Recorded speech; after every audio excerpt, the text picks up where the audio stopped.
اور یہی آیت اللہ صادق روحانی، ان سے ایک دفعہ یہی پوچھا گیا کہ امام زمانہ علیہ السلام کے سب سے زیادہ قریب ہونے کی راہ کیا ہے، کون سے ایسے اعمال انجام دیں کہ ہم امام زمانہ علیہ السلام سے قریب ہوتے چلے جائیں. ان میں کچھ اعمال کا تذکرہ انہوں نے کیا. کہا کہ ایک تو روزانہ امام زمانہ علیہ السلام کی کوئی سی بھی زیارت پڑھیں. امام زمانہ کی بہت ساری زیارات ہیں، وہ آپ مفاتی کے اندر نکال کر بھی دیکھ سکتی ہیں.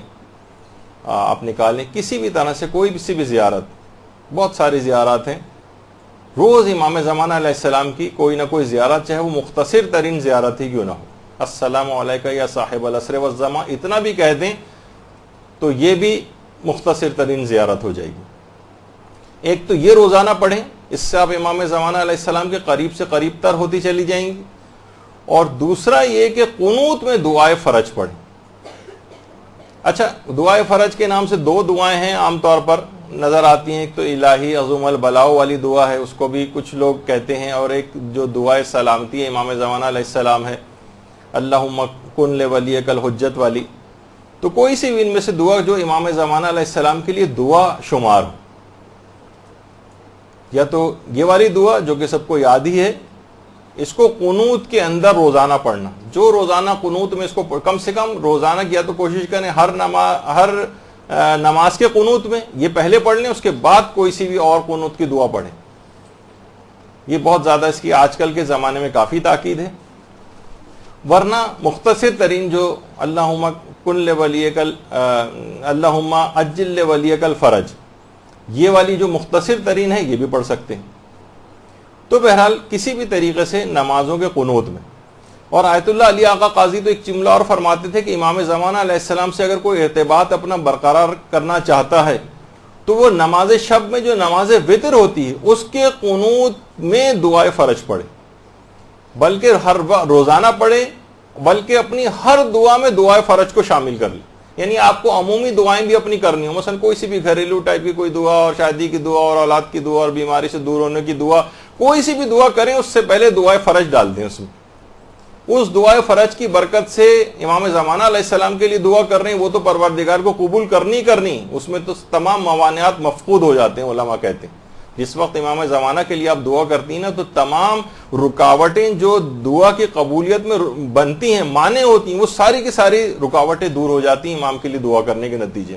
اور خدا کی ذات اس بات سے بہت زیادہ کہیں زیادہ کریم ہے کہ وہ امام زمانہ کے لیے کی گئی دعا کو تو قبول کر لے، اور جو اس کے ساتھ لگی ہوئی دعا ہے اس کو رد کر دے. بہت مشکل ہے، پروردگار کی صفت کریمیت جو ہے اس سے بہت بعید ہے یہ بات. تو یہ والی دعا ہر دعا کے ساتھ اس کو لگا لیں. تو فرماتے ہیں کہ اس طرح سے آپ امام زمانہ علیہ السلام کے بہت قریب ہوتے چلے جائیں گے. اور آیت اللہ صادق روحانی ایک بات اور فرماتے ہیں، وہ یہ فرماتے ہیں کہ اپنے اعمال اور اپنی عبادات کو مستقل طور پر حضرت حجت کو ہدیہ کرنے کی عادت ڈال لیں. یہ حضرت حجت سے قریب ہونے کا بہت بہترین ذریعہ. اور اگر آپ نے فرماتے ہیں کہ اگر آپ نے اس کی عادت ڈال لی تو کچھ ہی عرصے میں آپ کو خود احساس ہو جائے گا کہ آپ امام زمانہ علیہ السلام کے بہت قریب آ گئے.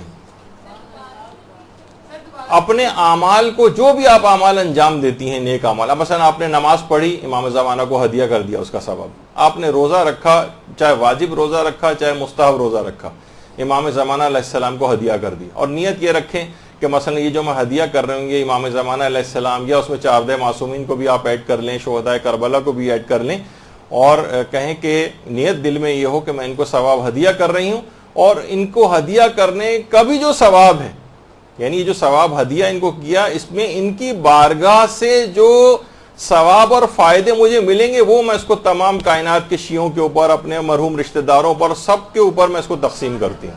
اللہم صلی علی محمد.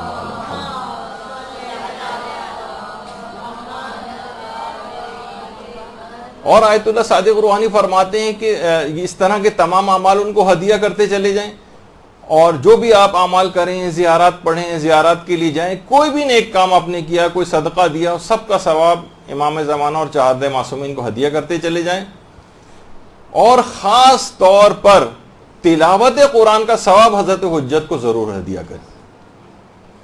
خود فرماتے ہیں آیت اللہ صادق روحانی کہ میں روزانہ، اپنے فتوے کے اندر انہوں نے بات لکھی کہ میں روزانہ حضرت معصومہ قم سلام اللہ علیہ درود بھیجیے محمد علیہ صلی اللہ علیہ وسلم.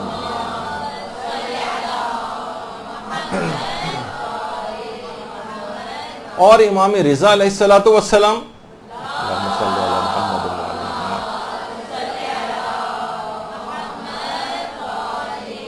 میں روزانہ ان کی نیابت میں زیارت عاشورہ پڑھتا ہوں اور روزانہ وقت سحر فجر کی نماز سے پہلے میں تمام معصومین کی نیابت میں کچھ تلاوت قرآن کر کے ان کو ہدیہ کرتا ہوں. قرآن کو اور امام زمانہ علیہ السلام کا بہت ہی قریبی تعلق ہے. یہی وجہ ہے کہ امام زمانہ علیہ السلام کا ایک لقب شریک القرآن بھی ہے. جب بھی آپ زیارت میں بھی کہتی ہیں نا السلام علیکم یا شریک القرآن.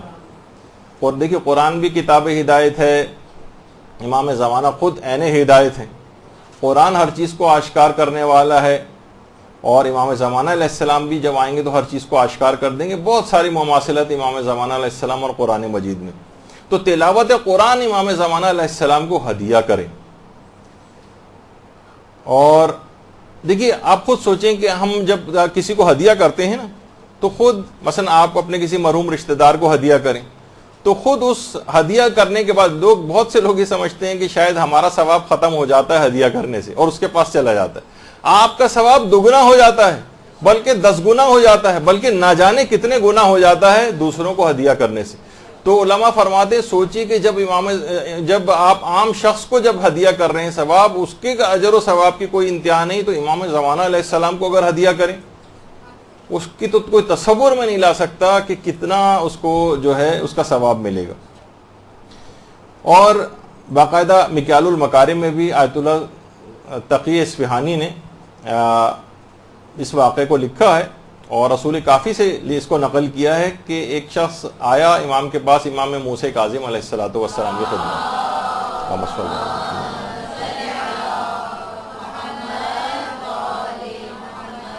کہا کہ مولا میں ہر ایک پورا قرآن ختم کر کے ایک معصوم کے نام ہدیہ کرتا ہوں, 14 معصومین کے لیے 14 قرآن, تو اس کا کیا ثواب ہے؟